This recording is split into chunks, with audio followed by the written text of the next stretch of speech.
Hi students, welcome to Adda School channel. Myself Harshpreet Kaur, your physics educator. And आज finally इस chapter का हमारा last topic होने वाला है, that is Gauss's law application में last application, that is field due to uniformly charge thin spherical shell. And I am hoping बेटा आपने पिछली वाली जितनी भी मैंने आपको एप्लीकेशंस करवाई हैं, टॉपिक्स करवाए हैं इस चैप्टर के, वो थॉरली कवर अप कर लिए हैं. विद दिस टॉपिक आज हमारा ये वाला चैप्टर खत्म हो जाएगा फाइनली, जिसमें हमने सारे topics from starting cover up कर लिए हैं. In next class I will be discussing the NCERT questions related to this chapter, जिसमें मैं अनसॉल्व क्वेश्चंस के बेटा आपको सॉल्यूशंस करवाऊंगी. So make sure that you are following me up and don't forget to like and share the class. Starting with today's thought, it is not enough to have a good mind, the important thing is to use it well. यार दिमाग सबके पास होता है और बोलते हैं ना कि यार कि मेरा दिमाग तो बहुत है यार, है ना, बट अगर आप उसको यूटिलाइज ही नहीं कर रहे हो प्रॉपर्ली, उसको वेस्ट करते जा रहे हो या फिर ऐसी चीज़ों में अपना दिमाग वेस्ट कर रहे हो या चला रहे हो जिसमें रिकॉर्ड ही नहीं है ना, फजूल की नेगेटिव थॉट्स सोचने में आप अपना दिमाग चला रहे हो, तो बेटा उस ऐसे दिमाग का क्या फ़ायदा, है ना, ऐसे दिमाग का क्या फ़ायदा. तो चलिए स्टार्ट करते हैं. मैंने लास्ट क्लास में आपको कोई होमवर्क क्वेश्चन नहीं दिया था, एक्सपेक्टिंग कि आप पूरा का पूरा चैप्टर जो है वहाँ तक रिवाइज करके आएंगे. सो फाइनली आज हम स्टार्ट करने जा रहे हैं बेटा last application, that is applications of Gauss's theorem part 3. ठीक है, लास्ट क्लास में मैंने आपको क्या करवाया था, due to an infinite plane charge sheet की वजह से अगर आपको किसी पॉइंट पर, किसी पी पॉइंट पर, किसी क्यू पॉइंट पर आपको इलेक्ट्रिक फील्ड फाइंड करना होगा तो कैसे करोगे. और फिर हमने दो चार्ज डिस्ट्रीब्यूशंस के डिफरेंट पॉइंट पर आप फील्ड कैसे फाइंड कर सकते हो वो निकालना सीखा था. ठीक है, चलिए आज स्टार्ट करने जा रहे हैं third application, that is electric field due to a charge spherical shell. बेटा चार्ज स्फेरिकल शेल की वजह से हमको इलेक्ट्रिक फील्ड निकालनी है. इसमें हम मल्टीपल केसेस लेंगे. जब हमारे पास पॉइंट पी कहीं आउटसाइड है शेल के, जब कहीं सरफेस पर है, जब कहीं इनसाइड है. 3 केसेस बनेंगे इसमें. सबसे पहले अगर मैं तुमको बोलूं अगर शेल का केस आ रहा है ना, तो एक चीज जो दिमाग में रखनी है याद, वो क्या है कि अगर हम स्फेरिकल शेल को चार्ज देते हैं प्लस क्यू, चार्ज दे रहे हैं प्लस क्यू, तो बेटा ये चार्ज कहाँ पे जाएगा, ये सारा का सारा चार्ज जो है आपका सरफेस पर चला जाएगा. ठीक है, एक बात याद रखना, ये सारा का सारा चार्ज कहाँ पे चला जाएगा, सरफेस पे चला जाएगा. अगर आपके पास ये कैसा शेल है, कंडक्टिंग शेल है. ठीक है, कंडक्टिंग शेल है, conducting spherical shell, electric field due to यहाँ पे बेटा ऐड कर लीजिएगा, electric field due to conducting spherical shell. Conducting spherical shell का मतलब क्या है कि ये सारा का सारा चार्ज कहाँ पे बैठेगा, इसके सरफेस पर जाके बैठेगा. बेटा जब भी कंडक्टिंग शेल की बात हो रही है, कभी भी चार्ज इनसाइड द शेल नहीं जा सकता. इस बात को याद कर लीजिए, नोट डाल के लिख लीजिए. बहुत इंपॉर्टेंट बात बोल रही हूँ, नोट डाल के लिख लो कि चार्ज विल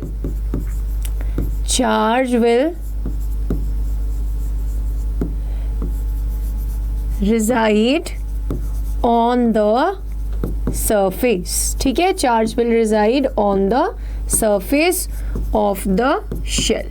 ठीक है, अंदर नहीं जा सकता, इनसाइड नहीं जा सकता.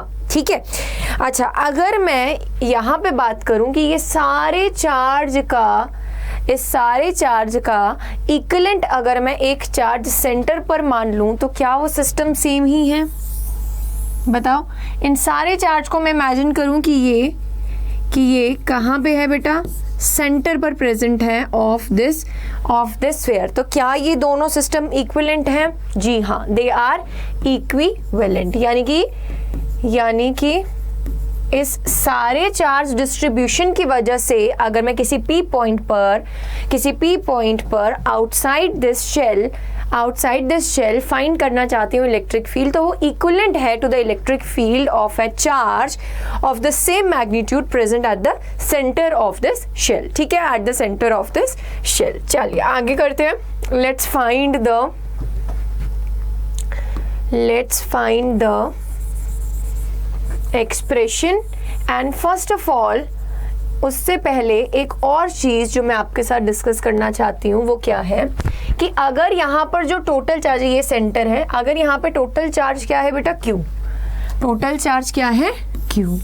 बेटा एरिया ऑफ द स्फीयर क्या हो गया, एरिया क्या हो गया 4 pi, if capital R is the radius of the sphere then 4 pi capital R का स्क्वायर। ठीक है, एरिया क्या बन गया 4 पाई कैपिटल आर का स्क्वायर बन गया।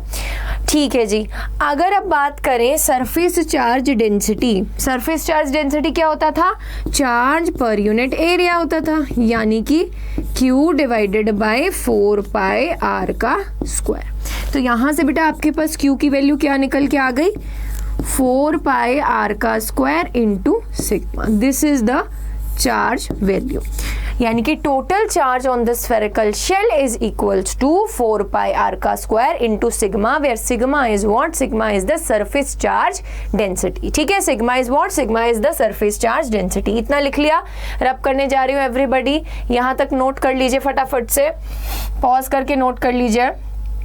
चलिए आगे चलते हैं, आगे चलते हैं। लिखना कैसे है देखिए, कंसिडर कर रहे हैं हम एक स्फेरिकल शेल जिसका रेडियस क्या है कैपिटल आर, और उसके ऊपर चार्ज क्या दे रखा है, स्मॉल क्यू दे रखा है, कैपिटल क्यू दे रखा है, इट्स योर विश, जो भी आपने लिखना है। ठीक है, अभी हमने जो डायग्राम ड्रॉ किया था उसमें कैपिटल क्यू लिया था, तो आप कैपिटल क्यू लेकर भी चल सकते हैं, बोथ मीन्स चार्ज ओनली। ठीक है, let us find the electric field at some point P. अब यहाँ पे हमको किसी पी पॉइंट पर इलेक्ट्रिक फील्ड फाइंड करनी है, और वो सेंटर से कितने डिस्टेंस पे है, सेंटर से स्मॉल आर डिस्टेंस पे है। ठीक है, सेंटर से कितने डिस्टेंस पे है, सेंटर से स्मॉल आर के डिस्टेंस पे है। तो सरफेस चार्ज डेंसिटी का फॉर्मूला क्या हो गया, मैंने अभी आपको कराया, sigma is equals to charge divided by area, where area is what 4 pi capital R का square, where capital R is what radius of the spherical shell. तो यहां से चार्ज आ गया अपना ये। अगर मैं इसका डायग्राम ड्रॉ करके दिखाऊं बेटा, इसका मतलब क्या है, क्या कहना चाहते हैं कि ये आपके पास कोई स्फीयर है और इसके ऊपर चार्ज दे रखा है स्मॉल क्यू। डायग्राम ड्रॉ कर लेंगे साथ के साथ, एक्सप्रेशन के साथ बेटा डायग्राम भी ड्रॉ कर लीजिए। ये आपके पास कोई स्फेरिकल शेल है, इसका चार्ज कितना दे रखा है स्मॉल क्यू, ये आपके पास बेटा जी क्या है कैपिटल आर रेडियस, ये क्या है आपके पास कैपिटल आर रेडियस।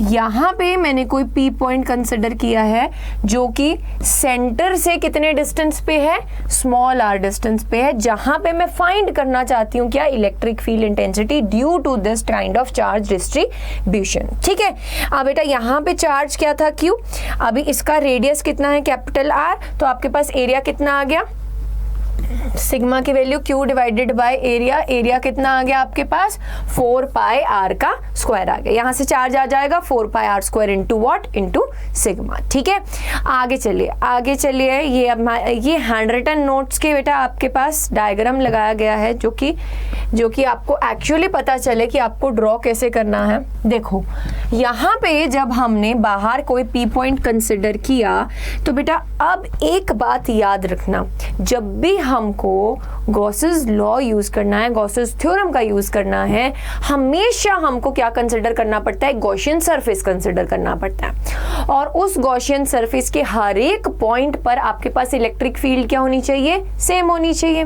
राइट। ये चीज हमने पढ़ रखी है ऑलरेडी। अगर अब मैं बोलूं कि यहां पर आपके पास ये रेड वाला क्या है, शेल है, जिसके ऊपर कुछ चार्ज दिया हुआ है प्लस क्यू, जिसका रेडियस है कैपिटल आर। इस शेल के सेंटर से बेटा स्मॉल आर डिस्टेंस पे हमने कोई पी पॉइंट लिया है, जहां से हम मान के चल रहे हैं कि क्या पास कर रहा है, कोई गॉसियन सरफेस पास कर रहा है। अब अगर स्फेरिकल चार्ज डिस्ट्रीब्यूशन है तो वहां से जो गॉसियन सरफेस भी कंसिडर कर रहे हैं हम बेटा, गॉसियन सरफेस की शेप भी क्या है, एक स्फेयर ही है। उस गॉसियन सरफेस का जो रेडियस है, हमेशा याद रखना, हमेशा याद रखना कि जो स्मॉल आर है ना बेटा, वो वेरिएबल है। Capital R is constant which is the radius of the shell.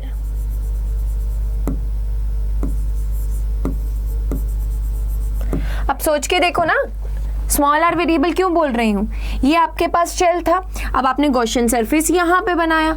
अब कोई और बच्चा वो बोलेगा मैम इतना छोटा गॉसियन सरफेस क्यों, यहां से बना लेते हैं, है ना। कोई और बोलेगा मैम गॉसियन सरफेस थोड़ा और बड़ा बना लेते हैं। ठीक है, समझ रहे हो कि ये जो r है ये क्या है, ये वेरिएबल है, r है ये क्या है, वेरिएबल है। जिस भी पॉइंट पर हमको इलेक्ट्रिक फील्ड निकालनी है वहां से हम एक गॉसियन सरफेस ड्रॉ कर लेंगे, ठीक है, जिसका रेडियस क्या होगा, स्मॉल r, जिसका रेडियस क्या हो जाएगा, स्मॉल r, जिसका रेडियस क्या हो जाएगा, स्मॉल r। चलिए 1 मिनट का टाइम देंगे। ठीक है, आप ध्यान से देखो बेटा, यहां पर इस गॉसियन सरफेस के किसी P पॉइंट पर अगर मुझे फाइंड करनी है इलेक्ट्रिक फील्ड, तो बेटा what can I do is कि इस गॉसियन सरफेस में मैं छोटे छोटे सरफेस एलिमेंट्स कंसिडर कर सकती हूँ, ठीक है, और उसी में से अगर मैं कोई छोटा सा एलिमेंट कंसिडर करती हूँ ds, उसी में से मैं कोई छोटा सा एलिमेंट कंसिडर करती हूँ ds, तो बेटा इस P पॉइंट पर जहां पर हमको इलेक्ट्रिक फील्ड निकालनी है, आपको वहां पे क्या एज्यूम करना होता है, एक पॉजिटिव टेस्ट चार्ज एज्यूम करना होता है। क्या एज्यूम करना होता है, एक पॉजिटिव टेस्ट चार्ज एज्यूम करना होता है। आप ध्यान से सोच के देखो, स्फेरिकल शेल के ऊपर अपन ने चार्ज कितना दिया था, +q दिया था, है ना, +q दिया था जो यूनिफॉर्मली डिस्ट्रीब्यूट हो गया था। अब बेटा ये भी पॉजिटिव है, ये भी पॉजिटिव है, और जो P पॉइंट पर हमने एक टेस्ट चार्ज अज्यूम किया है, जहां पे आपने इलेक्ट्रिक फील्ड इंटेंसिटी निकालनी, वहां पे आप पॉजिटिव चार्ज अज्यूम करोगे। बेटा ये भी पॉजिटिव, ये भी पॉजिटिव, क्या करेंगे, रिपेल करेंगे। जो फोर्स की डायरेक्शन वही इलेक्ट्रिक फील्ड की डायरेक्शन, तो कैन आई से दैट कि यहां पर इलेक्ट्रिक फील्ड की direction is along this side. बताओ, electric field will be along this side. अब अगर मैं तुमसे पूछूं एरिया वेक्टर कैसे ड्रॉ करते हैं, बेटा ये पिद्दू सा एलिमेंट ds, इसका अगर मुझे एरिया वेक्टर ड्रॉ करना है, तो बेटा area vector is what, area vector is always perpendicular to the surface. So इस सरफेस एलिमेंट के परपेंडिकुलर एरिया वेक्टर कौन सा ड्रॉ करा है बेटा, हमने n कैप ड्रॉ करा है, ठीक है, n कैप ड्रॉ करा है, ठीक है। So can I say that electric field and n cap are what, are parallel, यानी कि the angle between electric field and area vector is what, theta is equals to 0 degree, ठीक है, theta is equals to what, 0 degree। तो flux क्या होता है अपने पास, E vector dot of S vector, E vector dot of S vector. और अगर आप S वेक्टर से कंफ्यूज हो रहे हो, S vector is basically what, area vector only, तो can I write it as E vector dot of A vector, right. इनके बीच में एंगल कितना है, इनके बीच में एंगल है अपने पास 0 degree, so cos of 0 degree. So flux की वैल्यू क्या आ गई, E इंटू ए। बट यहाँ पे अगर आप ध्यान से देखो, हमने यहाँ पे छोटा सा एलिमेंट कंसिडर किया है। बेटा ऐसे बहुत सारे एलिमेंट्स हम जोड़ते चलेंगे तब हमारे पास पूरा एरिया बनेगा, यानी कि यहाँ पे मैं एक्चुअली कैसे लिखूंगी बेटा इसको, that flux is equals to E, अब integration of what, integration of ds। अगर मैं स्टैंडर्ड जनरल फॉर्मूला बोलूं आपको फ्लक्स का, तो आप यही याद रखो, है ना, integration of E dot of A, ठीक है, integration of E dot of A, ठीक है। अब यहां से जब हम खोलेंगे इलेक्ट्रिक फील्ड तो कांस्टेंट है, तो वो बाहर आ जाएगी। बेटा अब छोटे ds एलिमेंट्स को जोड़ते जाओ तो पूरा सरफेस एरिया बन जाएगा, पूरा सरफेस एरिया यानी कि व्हाट, 4 पाई r का स्क्वायर। अब एक बात से कंफ्यूज नहीं हो जाना, मैम यहाँ पे एरिया में हमने स्मॉल r स्क्वायर क्यों लिया, बेटा इसलिए लिया बिकॉज ये सरफेस एलिमेंट अपन किसके कंसिडर कर रहे हैं, सरफेस एलिमेंट हम कंसिडर कर रहे हैं गॉसियन सरफेस के, और गॉसियन सरफेस का जो रेडियस है वो क्या है, स्मॉल r। गॉसियन सरफेस का जो रेडियस है वो क्या है, small r। Is it clear to everybody? चलो नेक्स्ट चलते हैं अपन आगे। देखिए हमको सिर्फ इतना याद रखना है दैट फ्लक्स क्या है, यहाँ पे फ्लक्स इज ई क्या है, यूनिफॉर्म है तो वो बाहर आ जाएगा, ठीक है, ई यूनिफॉर्म है तो वो बाहर आ जाएगा। फिर इंटीग्रेशन कैसा, closed surface integral of what, ds। बेटा सारे ds जोड़ते चलोगे तो क्या मिल जाएगा आपको, surface area of this Gaussian surface, यानी कि इसका रेडियस कितना है बेटा, स्मॉल r है, तो आपके पास वैल्यू कितनी आ जाएगी, E इंटू 4 पाई r का स्क्वायर। ठीक है, E इंटू 4πr का स्क्वायर। ठीक है, अब दूसरी डेफिनेशन क्या आती है, हम गॉसेस लॉ का यूज कर रहे हैं ना, इसमें गॉसेस थ्योरम का यूज करें। गॉसेस थ्योरम क्या कहती है? गॉसेस थ्योरम कहती है that net flux is equals to charge enclosed by epsilon naught. Epsilon naught is what? Permittivity of the free space और वैक्यूम। अच्छा, अब एक इमेजिन करके देखो, एक चीज सोच के देखो, अगर अपने पास बेटा पी पॉइंट इधर है और गॉसियन सरफेस इधर ड्रॉ किया है, तो सारा का सारा शेल तो इसके बीच में आ गया, और इस सारे के सारे शेल के ऊपर जितना चार्ज हमने क्यू दे रखा है वो भी इसमें इनक्लोज्ड हो गया, राइट, वो भी इसमें इनक्लोज्ड हो गया। तो कैन आई सिंपली से दैट कि यहाँ पर जो नेट फ्लक्स है वो क्या आ जाएगी? Charge enclosed by epsilon naught. ठीक है, पहली डेफिनेशन क्या थी? Flux came out to be E into 4πr का square.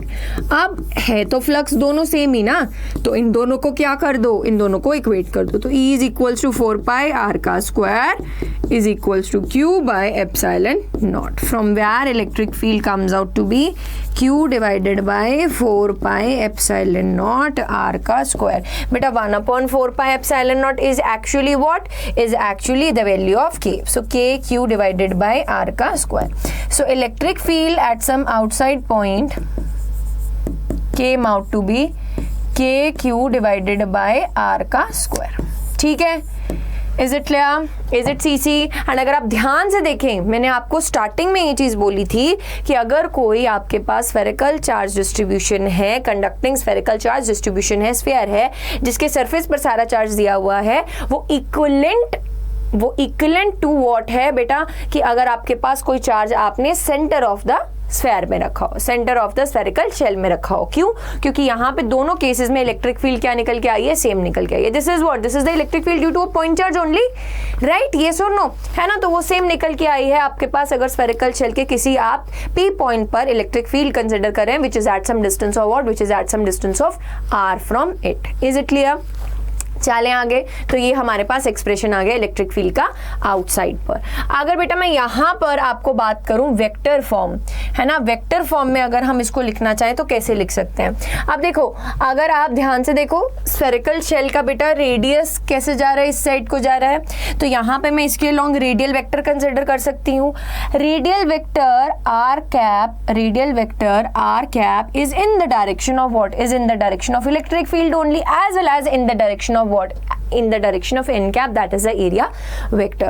So simply I can write it as what? Electric field is equals to 1/4π epsilon naught q r square into what beta? r का cap, where r का cap is what? Radial vector. Radial vector along the radius. ठीक है, along the radius. Is it clear? चलिए आगे चलते हैं। आप discussion करते हैं बेटा इसी फॉर्मूला को लेकर। क्या फॉर्मूला आया था? E is equals to 1/4π epsilon naught, A is equals to 1/4π epsilon naught Q divided by R का स्क्वायर। इससे क्या चीज समझ में आती है? इससे क्या चीज समझ में आती है? ध्यान से देखिए, इससे क्या चीज समझ में आती है कि जैसे जैसे बेटा हमारे पास R की वैल्यू इंक्रीज होगी, इलेक्ट्रिक फील्ड की वैल्यू डिक्रीज होगी, राइट? अगर हम कंसिडर कर रहे हैं ये कोई स्फेरिकल शेल है, इसके सेंटर से हम इस पॉइंट पर इलेक्ट्रिक फील्ड फाइंड किए, या फिर इस पॉइंट पर इलेक्ट्रिक फील्ड फाइंड किए, या इस पॉइंट पर इलेक्ट्रिक फील्ड फाइंड किए, बेटा सेंटर से जैसे जैसे ये डिस्टेंस आपके पास बढ़ता जाएगा, जैसे जैसे R की वैल्यू बढ़ती जाएगी, इलेक्ट्रिक फील्ड कम होती जाएगी, इलेक्ट्रिक फील्ड रिड्यूस होती जाएगी। ऐसा क्यों हो रहा है?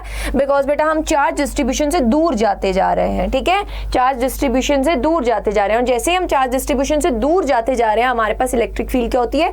फॉल होती जाती है, ठीक है। यानी कि इस तरह का कर्व आपके पास बनता है, जैसे जैसे R की वैल्यू इंक्रीज, इलेक्ट्रिक फील्ड की वैल्यू क्या होगी? डिक्रीज होती चलेगी, ठीक है। इलेक्ट्रिक फील्ड की वैल्यू क्या होती चलेगी? डिक्रीज होती चलेगी।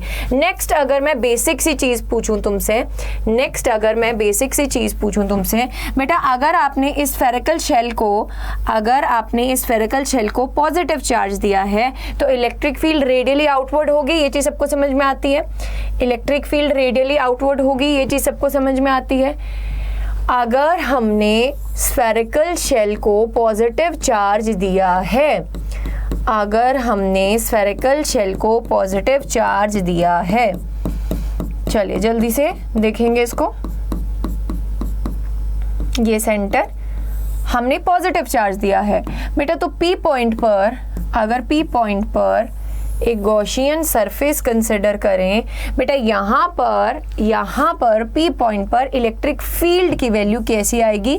आउटवर्ड आएगी, राइट। इस एरिया वेक्टर भी कैसा आएगा बेटा? Perpendicular to this. Electric field भी कैसी आएगी? आउटवर्ड नॉर्मल आएगी। बट अगर वहीं पर मैं यहाँ पर कंसिडर कर लूँ कि कैसी चार्ज डिस्ट्रीब्यूशन है? नेगेटिव चार्ज डिस्ट्रीब्यूशन है, यानी कि हमने कैसा चार्ज दिया है? नेगेटिव चार्ज दिया है। ध्यान से देखेंगे, छोटी छोटी चीजें हैं बेटा, 2 मिनट लगा सकती हूँ, 2 मिनट में टॉपिक खत्म करके भी जा सकती हूँ, बट नहीं जा रही ना। क्यों? बिकॉज आई वॉन्ट कि each and every step should be crystal clear to you, है ना। हर एक स्टेप आपको अच्छे से समझ आना चाहिए बेटा। नेगेटिव चार्ज डिस्ट्रीब्यूशन अगर अपन दे देते हैं, यानी कि हम नेगेटिव चार्ज इसको दे रहे हैं, तो नेगेटिव चार्ज की वजह से आपके पास फील्ड कैसी आएगी? रेडियली इनवर्ड आएगी, ठीक है, रेडियली इनवर्ड आएगी। क्यों? क्योंकि आपको पता है that electric field lines always start from a positive charge and they terminate at the negative charge, ठीक है।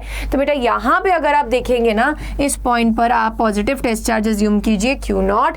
बेटा यहाँ पर पॉजिटिव नेगेटिव क्या करेंगे? अट्रैक्ट। तो जो आपके पास फोर्स की डायरेक्शन, वही आपके पास इलेक्ट्रिक फील्ड की डायरेक्शन, ठीक है। सो यही पॉइंट हम आगे लिखने जा रहे हैं, यही पॉइंट आगे डिस्कशन में डिस्कस करने जा रहे हैं। देखिए, that if Q is greater than 0 then electric field is directed radially outward, if Q is less than 0 then electric field is directed radially inward, ठीक है, directed radially inward, ठीक है। outward inward का concept clear हो गया। next the important point, this however is exactly the field produced by a charge Q placed at the center O, जो कि मैंने स्टार्टिंग में ही बता दिया था कि अगर आपके पास कोई ऐसा सिस्टम है जिसके कंडक्टिंग स्फेरिकल शेल के सरफेस पर चार्जेस दिए हुए हैं, कंडक्टिंग स्फेरिकल शेल के सरफेस पर चार्जेस दिए हुए हैं बेटा, it is equivalent to a charge distribution, it is equivalent to a charge distribution जिसके हमने सेंटर पर कोई चार्ज रखा है Q, ठीक है। ये क्या है? दोनों इक्विवेलेंट है। ये दोनों क्या है? ये दोनों इक्विवेलेंट डिस्ट्रीब्यूशंस हैं। क्यों? बिकॉज इसमें अगर हम किसी P पॉइंट पर which is at some distance small r, हम किसी P पॉइंट पर अगर इलेक्ट्रिक फील्ड फाइंड करें, या इसकी वजह से बेटा एट सम r डिस्टेंस हम किसी P पॉइंट पर इलेक्ट्रिक फील्ड फाइंड करें, तो ये दोनों के केस में आपके पास इलेक्ट्रिक फील्ड की वैल्यू क्या आएगी? सेम निकल के आएगी, ठीक है। दोनों के केस में इलेक्ट्रिक फील्ड की वैल्यू क्या निकल के आएगी? सेम निकल के आएगी। Is it crystal clear to everybody? समझ आ रहा है बेटा अच्छे से? Don't forget to like and share the session, ठीक है। आगे कौन सा चैप्टर स्टार्ट करना है, please make sure that you are writing in the comment section also of this class. तभी अगर आपको आगे चैप्टर नंबर 2 स्टार्ट करना है, मैं चैप्टर नंबर 2 करूंगी, अगर आपको 3 करना है तो मैं 3 करूंगी, अगर 4 बोलोगे तो 4 करूंगी, ठीक है। तो जोन से मैक्सिमम कमेंट्स आएंगे वही चैप्टर आपका स्टार्ट होगा। चलिए आगे चलो। When the point P is on the surface, अगर पॉइंट P कैसा है? सरफेस पर है, दैट इज स्मॉल r की वैल्यू किसके इक्वल है? कैपिटल R के इक्वल है। तो बेटा कहानी में क्या हो जाएगा, यानी कि अब वो पॉइंट जहां पे हम इलेक्ट्रिक फील्ड फाइंड करना चाहते हैं वो कहां पहुंच चुका है? वो सरफेस पर ही पहुंच चुका है। तो उस केस में हम इलेक्ट्रिक फील्ड कैसे फाइंड कर सकते हैं? देखो, अगर हम कोई कंसिडर कर रहे हैं गॉसियन सरफेस जिसका रेडियस क्या है? r, अब गॉसियन सरफेस का ही रेडियस क्या हो जाएगा? कैपिटल R के equal, that is the radius of the spherical shell. तो बेटा total flux through the surface is given by what? Electric field into what? Area. Area किसका आता था? गॉसियन सरफेस का। गॉसियन सरफेस का ही रेडियस अब कितना दे रखा है? r, तो एरिया क्या हो जाएगा? 4 पाई r का square is equals to what? q divided by epsilon naught, where q is what? q is a charge enclosed by epsilon naught. तो यहाँ पे बस चेंज कितना आएगा ना, पिछले वाले केस में नीचे आया था स्मॉल r का स्क्वायर, इस वाले केस में आपके पास नीचे क्या आ जाएगा? कैपिटल R का स्क्वायर आ जाएगा। That is electric field is equals to charge divided by 4 pi epsilon naught into capital R का स्क्वायर, ठीक है। अब यहाँ पे एक बड़ा इंपॉर्टेंट पॉइंट आता है, अगर आपको याद हो दैट सरफेस चार्ज डेंसिटी क्या होता है बेटा? चार्ज डिवाइडेड बाय एरिया होता है ना। अब अगर मैं यहाँ पे देखूं, अब अगर मैं यहाँ पे कंसिडर करूं ये चीज, देखो Q divided by 4 pi R का square, Q divided by 4 pi R का square, Q divided by 4 pi R का स्क्वायर। इसको मैं सिग्मा लिख दूं, बताओ इसको मैं सिग्मा लिख दूं, तो आपके पास इलेक्ट्रिक फील्ड क्या आ गई, सिग्मा बाय एप्सिलॉन नॉट। बेटा सरफेस चार्ज डेंसिटी और एप्सिलॉन नॉट, ये दोनों के दोनों क्या हैं, ये दोनों के दोनों हैं कांस्टेंट्स। क्यों? क्योंकि एक बार हमने जितने अमाउंट का चार्ज देना था दे दिया। 4 पाई क्या है, कांस्टेंट। बेटा आर का स्क्वायर, रेडियस तो चेंज नहीं हो रहा है ना, रेडियस क्या है आपके पास, स्फेरिकल शेल का। ऐसा थोड़ी कि एक बार अपने पास रेडियस इतना था, फिर जो शेल था उसने चार्ज खाया, वो मोटा हो गया, उसका रेडियस और बड़ा, उसके बाद फिर और बड़ा और बड़ा और बड़ा, ऐसे नहीं हो रहा है बेटा। रेडियस की वैल्यू क्या रह रही है, कांस्टेंट रह रही है। Capital R is what, capital R is constant. तो यहां से एक चीज समझ में आती है that electric field on the surface, electric field on the surface is also what, is also a constant. Electric field on the surface is also what, is also a constant. Electric field on the surface is what, is a constant. Everybody write in the chat box that electric field on the surface, electric field on the surface is a constant. ठीक है, electric field on the surface is what, is a constant. ठीक है, so on the surface electric field is a constant and it is independent of what, it is independent of R. ठीक है, it is independent of R. Small R लिखेंगे यहाँ पे, it is independent of R.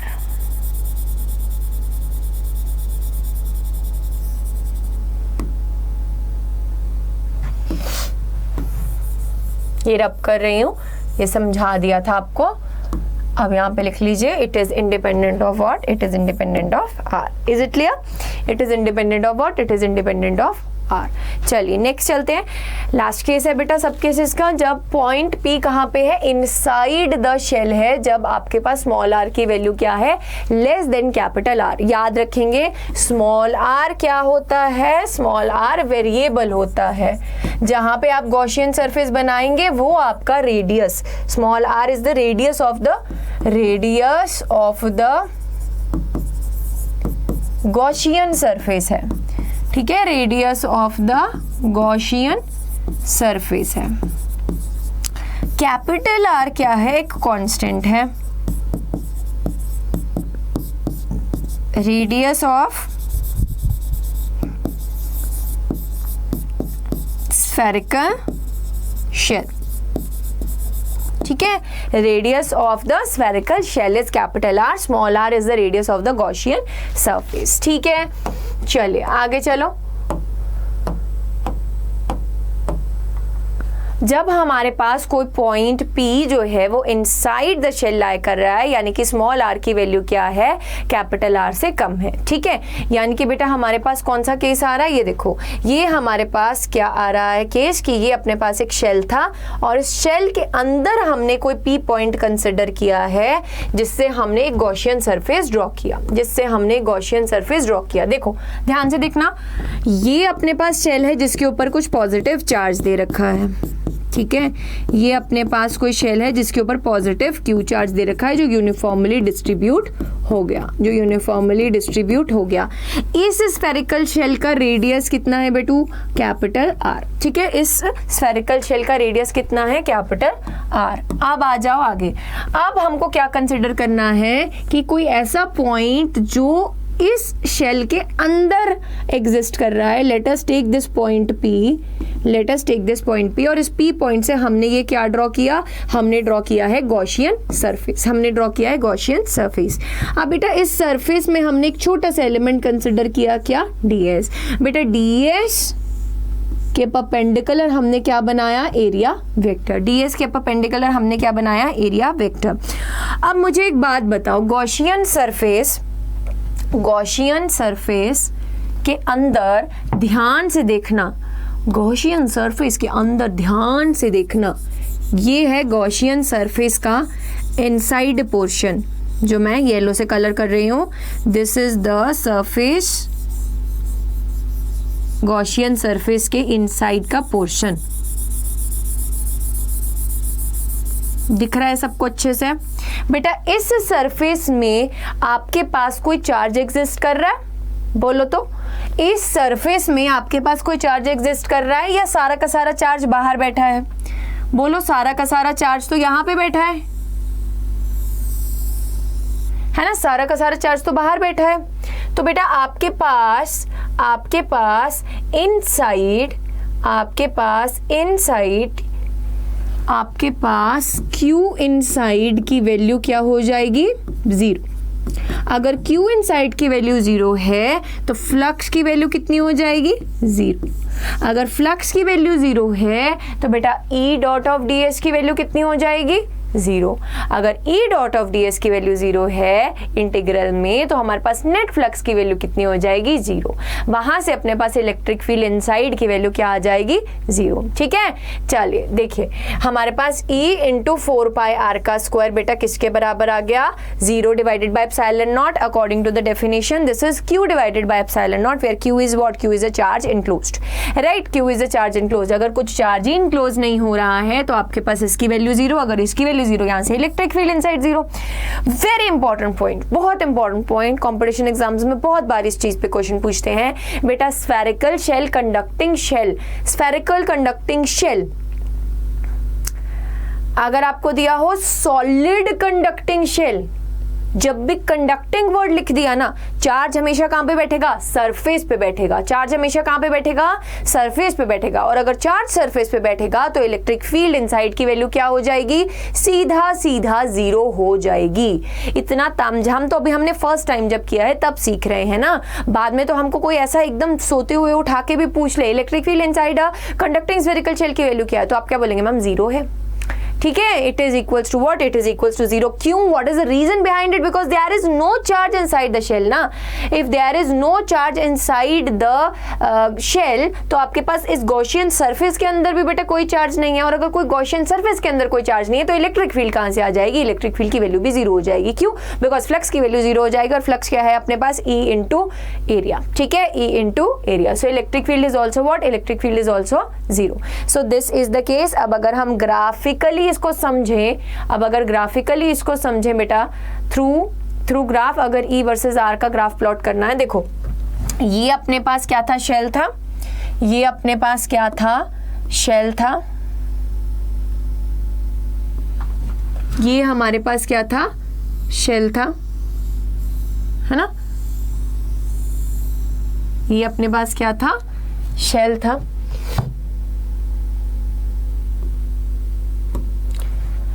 Electric field outside is equals to KQ divided by R का square. Electric field on the surface is equals to KQ divided by capital R का square, and electric field inside is equals to what? Is equals to 0। ठीक है, electric field inside is what? Electric field inside is equals to 0। बेटा ये charge distribution में थोड़ा सा गड़बड़ लग रहा है। क्या गड़बड़ लग रहा है मैं अभी बताती हूँ आपको। ये देखो, अच्छा चलो, टोटल सरफेस चार्ज, ये गॉसियन सरफेस कंसिडर किया हुआ है ना इन्होंने, ये यहां से गड़बड़ है।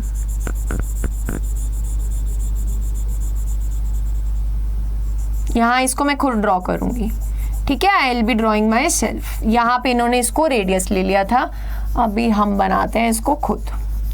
ये मैम ने लीटा पूछी कर दी है इसकी, और ये इसको कर दिया है गायब। अब हम इसको खुद ड्रॉ करेंगे।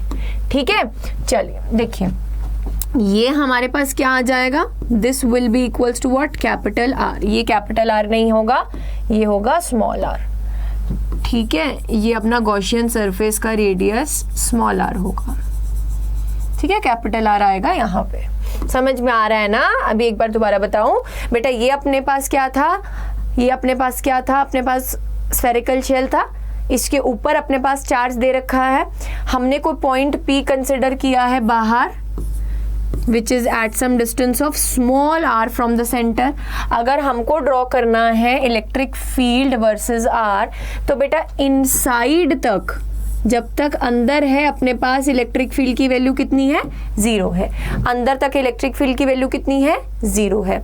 उसके बाद बेटा सरफेस पर आप देखें तो इलेक्ट्रिक फील्ड की वैल्यू क्या होगी? मैक्सिमम होगी। अब ध्यान से सोच के देखना, ध्यान से सोच के देखना बेटा, मैक्सिमम वैल्यू किस पे आएगी, सरफेस पे, उसके बाद आपके पास जैसे जैसे आर की वैल्यू बढ़ रही है फॉल होता जा रहा है। Maximum value will be on what, will be on surface, maximum value will be on what, will be on surface. उसके बाद क्या होगा बेटा, उसके बाद क्या होगा, उसके बाद क्या होगा, उसके बाद ये फॉल करेगी, ठीक है, उसके बाद ये फॉल करेगी। इसको दोबारा से बनाते हैं।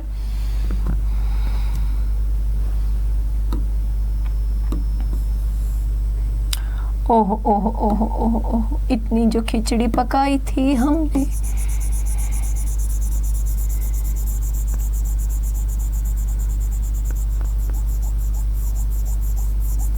चलिए चलिए चलिए,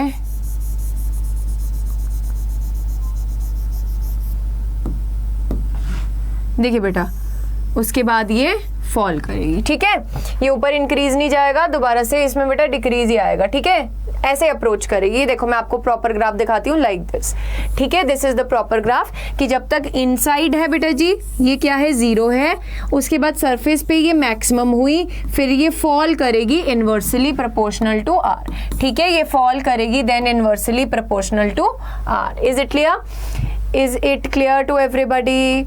चलिए, इनसाइड वैल्यू 0, रेडियस यानी कि बेटा अगर सरफेस की तरफ बात करूं, जब स्मॉल आर कैपिटल आर के equal, then maximum value, then it falls inversely proportional to what, R का स्क्वायर। सो अगर पूछे आपसे कोई कि मैक्सिमम इलेक्ट्रिक फील्ड कहां पे होती है, तो आप क्या बोलोगे, maximum electric field is on the surface, ठीक है, maximum electric field is on the surface. Minimum electric field कहां पे होती है बोलो तो, मिनिमम इलेक्ट्रिक फील्ड कहां पे होती है, मिनिमम मीन 0, 0 की वैल्यू कहां पे आती है बेटा, इनसाइड, ठीक है, 0 की वैल्यू कहां पे आती है, इनसाइड आती है। चलिए क्वेश्चन बताएंगे फटाफट से आंसर देंगे।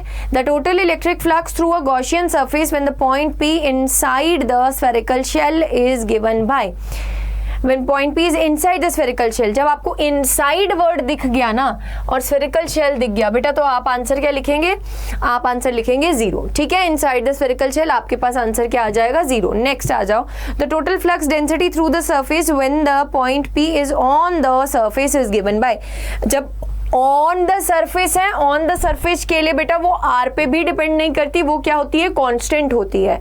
अगर तुमको याद हो, E is equals to Q divided by 4 pi epsilon naught, capital R का स्क्वायर आया था, और फिर हमने वहां पे सरफेस चार्ज डेंसिटी की डेफिनेशन यूज करी थी, that surface charge density is equal to charge divided by area. वहां से हमारे पास ई की वैल्यू कितनी आई थी, sigma divided by epsilon naught, which is what, which is a constant. So बेटा आंसर क्या आ जाएगा आपके पास यहाँ पे, sigma divided by epsilon naught. Next question read out करेंगे, इंपॉर्टेंट है बेटा और इजी भी है। A conducting spherical shell having inner radius A and outer radius B carries a net charge Q, ठीक है, आपके पास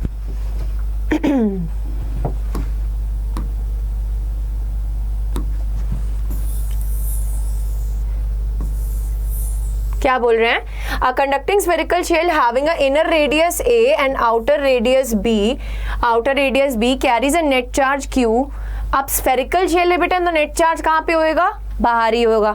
if a point charge Q is placed at the centre of this shell, यानी कि यहाँ पर अगर कोई प्लस Q चार्ज रख दिया गया, then the surface charge density on the outer shell is, outer shell पे आपको क्या निकालना है बेटा, आउटर शेल पे आपको निकालना है सरफेस चार्ज डेंसिटी को, ठीक है, सरफेस चार्ज डेंसिटी को आपने निकालना है कहाँ पे, ऑन द आउटसाइड सरफेस। बेटा सरफेस चार्ज डेंसिटी क्या होता है, sigma is equals to charge divided by area, charge divided by area, right.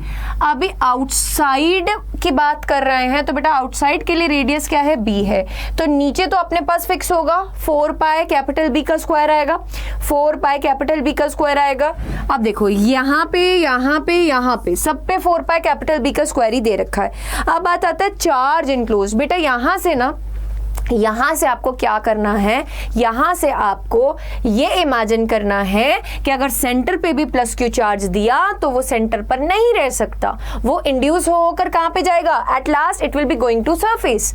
वो कहां पे जाएगा, it will be moving to surface. अगर वो सरफेस पर जाएगा तो सरफेस पर उस टाइम पर नेट चार्ज कितना होगा वो निकालना हमारा मेन मोटिव है इस क्वेश्चन में। बेटा अगर यहाँ पे प्लस क्यू चार्ज है तो यहाँ पे इंड्यूस होकर कितना जाएगा, ये देखो डायग्राम, देखो डायग्राम से आपको बहुत अच्छे से क्लैरिटी हो जाएगी। बेटा अगर यहाँ पे प्लस क्यू चार्ज था, अगर यहाँ पे प्लस क्यू चार्ज था तो इसके सरफेस पर कितना आ जाएगा, अंदर वाली साइड नेगेटिव चार्ज आ जाएगा। बेटा अगर नेगेटिव चार्ज यहाँ पे इनसाइड इंड्यूस हुआ तो बाहर कितना आएगा, पॉजिटिव। पॉजिटिव से बेटा यहाँ पे कितना आएगा, नेगेटिव। नेगेटिव से बाहर कितना जाएगा, पॉजिटिव। सोच के देखो, यहाँ पे एक चीज हमेशा याद रखना बेटा, जो चार्ज आपने सेंटर में दिया है ना वो सेंटर में नहीं बैठेगा, वो अल्टीमेटली कहाँ पे पहुंचेगा, बाहर पहुंचेगा। वो पहुंच कैसे रहा है उसका प्रोसेस ये है। एक्चुअली तुमको सिर्फ देख के समझ आ जाना चाहिए, अगर प्लस क्यू स्मॉल चार्ज हमने सेंटर पे दिया है तो वो हमारे पास बाहर पहुंचेगा, तो बाहर नेट चार्ज कितना हो जाएगा, कैपिटल क्यू जितना ऑलरेडी था प्लस ऑफ स्मॉल का क्यू। समझ में आया, capital Q plus of small Q will be the net charge outside. But वो जा कैसे रहा है, वो जा रहा है इंडक्शन के थ्रू, ठीक है, जा रहा है इंडक्शन के through. So will be third will be the right answer, that is total charge बाहर कितना आ जाएगा, capital Q plus of small Q जो बाहर जाएगा इंड्यूस होके, divided by the area of the outside वाले का रेडियस देखो कितना है, बी है, तो आपके पास एरिया कितना आएगा, 4 पाई बी का स्क्वायर, 4 पाई बी का square. So this will be the total charge on the outside surfaces capital Q plus small Q, and surface charge density is equals to charge divided by area, ठीक है, charge divided by area. अच्छा, आप fourth question जरा read out करेंगे। Simple है but बहुत उलझ जाते हैं बच्चे इस क्वेश्चन में। क्या बोल रहे हैं, in the figure below configuration 4 close surfaces and 3 charges -2q +q and -q are shown, what is the electric flux through the each surface. आपको इलेक्ट्रिक फ्लक्स निकालनी है थ्रू द ईच सरफेस, क्या होगी, आपको इलेक्ट्रिक फ्लक्स निकालनी है through the each surface, क्या होगी। बेटा इलेक्ट्रिक फ्लक्स कैसे निकालते हो, charge enclosed divided by epsilon not. अभी सरफेस 1 की देखते हैं, फ्लक्स थ्रू द सरफेस 1। बेटा सरफेस 1 के थ्रू कितना चार्ज इनक्लोज्ड है, सरफेस 1 ने कितना चार्ज इनक्लोज कर रखा है, सरफेस 1 ने कितना चार्ज इनक्लोज कर रखा है, देखो तो -2q plus of q, -2q plus of q, -2q plus of q divided by epsilon naught, यानी कि क्या आ जाएगा बेटा जी, -q divided by epsilon not. अब आ जाओ flux through the surface 2, flux through surface 2 कितना आ जाएगा, जल्दी से चैट बॉक्स में टाइप करके बताओ, सरफेस 2 कौन सा है अपने पास, ये वाला सरफेस 2 कौन सा है अपने पास, ये वाला। ध्यान से देखो, इस सरफेस 2 में बेटा -2q इनक्लोज नहीं हो रहा है, जितना पॉजिटिव उतना ही नेगेटिव, यानी कि plus of q minus q। तो बेटा आपके पास फ्लक्स थ्रू सरफेस 2 की वैल्यू कितनी आ जाएगी, 0, क्योंकि इसका चार्ज इनक्लोज कितना है, क्योंकि इसका चार्ज इनक्लोज कितना है, 0 है, plus of q minus of q क्या हो जाएगा बेटा, 0 हो जाएगा, तो चार्ज इनक्लोज क्या हो जाएगा, 0। अब आता है flux through surface 3, flux through surface 3, flux through surface 3, surface 3 कौन सा है, ये वाला।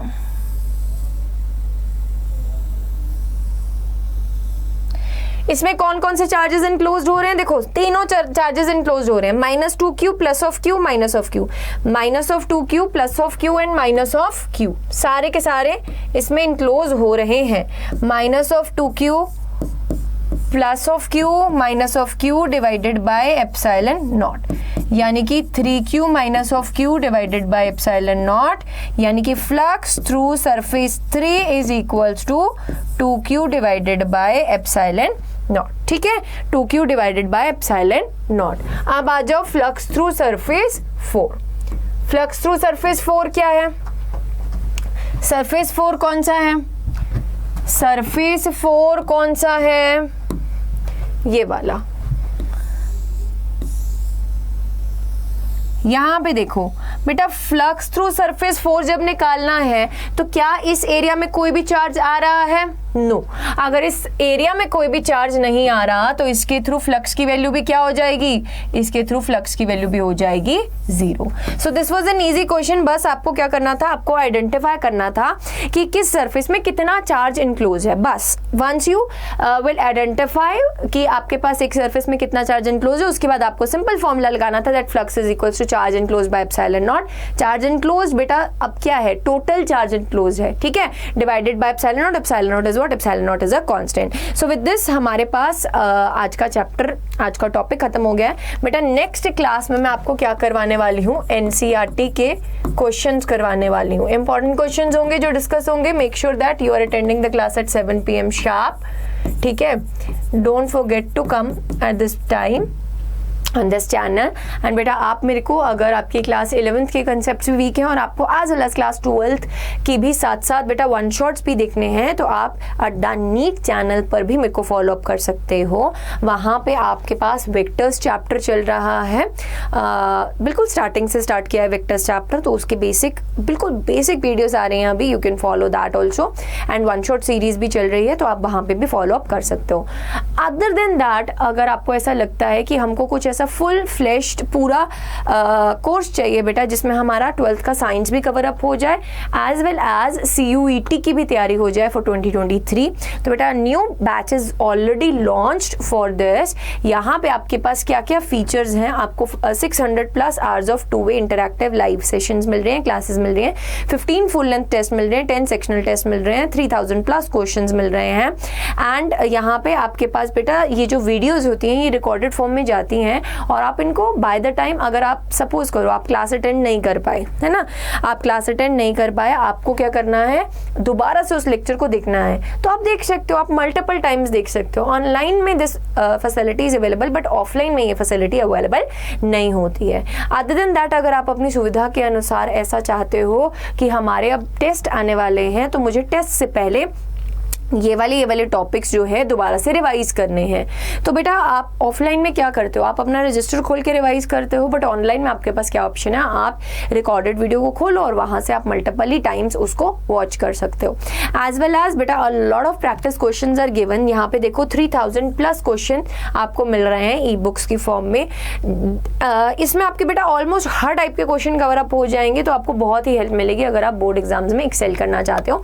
As well as we know that कि CUT is now going to be a grand kind of that exam from the upcoming year। जैसे कि इस साल की बात करें तो इस साल ये वाला जो पेपर था ये नया लॉन्च हुआ था, CUT that is common university entrance test. बस लास्ट अगर मैं नेक्स्ट ईयर की बात करूँ तो नेक्स्ट ईयर से ये और ग्रैंड बनने वाला है, तो उसकी तैयारी के लिए बेटा आपको बहुत कम टाइम मिलेगा। जैसे ही आपका 12th खत्म होगा उसके बाद ही आपका साथ के साथ ही इसका पेपर स्टार्ट हो जाएगा। विद इन 1-2 मंथ्स का गैप मिलेगा, तो उतनी गैप में आप क्या करोगे ना, आपको क्या करना, आपको शुरू से पहले ही तैयारी करनी है, ठीक है। सो उसके लिए बेटा आप ये वाला कोर्स बाय कर सकते हैं। देखिए द कॉस्ट इज 9999। इस पे आपको अगर आप कोड लगाएंगे Y549, if you will apply the code as what Y549 you will get 17% off and it will cost you 8299 only, ठीक है, for 12 months। I repeat for 12 months।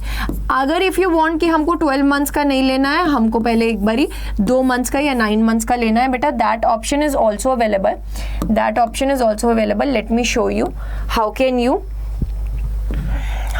you enroll in that। Simply आपको Google पे type करना है अड्डा 247, first link पर click करेंगे बेटा। ऑल कोर्सेज के अंडर जाकर once you will click all courses तो आप यहाँ पे करेंगे अंडर ग्रेड एंट्रेंस एग्जाम्स। यहाँ पे बेटा CUT पे क्लिक करेंगे। CUT 2023 साइंस, 2023 कॉमर्स, 2023 आर्ट, सारे बैचेस लॉन्च हो चुके हैं। जो भी आपकी फील्ड है आप उस पर क्लिक कीजिए।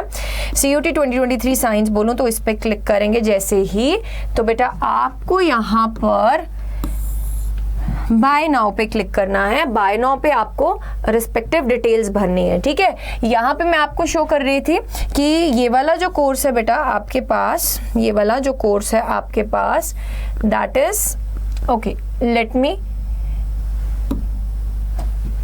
स्कूल K-12 कैटेगरी में जाएंगे ना CBSE बोर्ड में, बेटा यहाँ पे आप क्लिक करेंगे, यहाँ पे देखिए आपके पास 12 मंथ्स, 9 मंथ्स एंड 2 मंथ्स तीनों पॉसिबिलिटीज हैं, जो भी आप बाय करना चाहते हैं। अगर आप बाय करना चाहते हैं सपोज 9 मंथ्स का, आप 9 मंथ्स पे क्लिक करेंगे, बेटा बाय नाउ पे क्लिक करेंगे। यहाँ पे आपको क्या करना पड़ेगा, आपको कोड फीड करना पड़ेगा। For maximum discount you have to feed physics और मैम्स कोड Y549। जैसे ही आप Y549 अप्लाई करेंगे तो आप देखिए कि इसकी कॉस्ट क्या रिड्यूस हो रही है, 7054 रुपीज। अब देखिए 9 मंथ्स का जो कोर्स है वो 7054 रुपीज का पड़ रहा है, और अगर आप 12 मंथ्स देखें तो वो 12 मंथ्स का 8300 का पड़ रहा है। तो बेटा बेनिफिशियल ज्यादा 12 मंथ्स का ही है, बट इफ अगर आप बाय करना चाहते हैं 9 मंथ्स का तो हमने आपको वो ऑप्शन भी दे दिया गया है, ठीक है। और इसमें मल्टीपल ऑप्शंस भी हैं, पेमेंट के डिफरेंट जैसे आप अपनी डिटेल्स भरेंगे, EMI का ऑप्शंस भी हैं, सब तरह के ऑप्शंस अवेलेबल हैं। You can go and enrol in it. Don't forget to use the code, because अगर आप कोड यूज नहीं करेंगे बेटा तो आपको ऑफ नहीं मिलेगा, ठीक है, आपको ऑफ नहीं मिलेगा। कोड क्या है, Y549। तो बेटा ऐसे ही अभी हम मिलने वाले हैं नेक्स्ट क्लास में। नेक्स्ट क्लास में मैं आपको करवाने वाली हूँ NCERT के बहुत इंपॉर्टेंट क्वेश्चंस। टिल देन बने रहें, प्रैक्टिस करते रहें। All the best to all of you.